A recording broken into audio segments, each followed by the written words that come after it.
అరుణాచలంలో ఉన్నటువంటి అగ్నిశిఖా పర్వతము సుబ్రహ్మణ్య స్వరూపమే అని కొలుస్తారు. చిత్రం ఏమిటో తెలుసా అండి? ఏ కృత్తికలు మహానుభావుడికి పాలిచ్చారో ఆ కృత్తికలే ఒకసారి భగవాన్ రమణులు గిరిప్రదక్షిణం చేస్తుంటే వారు ప్రత్యక్షమై రమణ మహర్షిని పొదల్లోకి తీసుకెళ్లి పాలిచ్చారు. అపర సుబ్రహ్మణ్యావతారం. అందుకే ఆయన ఎలా గోచీ పెట్టుకుని స్వామి మలైలో ఉంటారో ఈయన గోచీ పెట్టుకుని కర్రాక మండలం పట్టుకుని అలాగే ఉంటారు. ఆయన అగ్నిభౌహు గుహ అంటుంది అమరకోశం.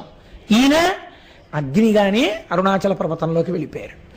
కాబట్టి అన్ని రకాలుగా అది శివతేజమే, సుబ్రహ్మణ్యమే రమణులుగా ఈ భూమి మీద కదిలింది.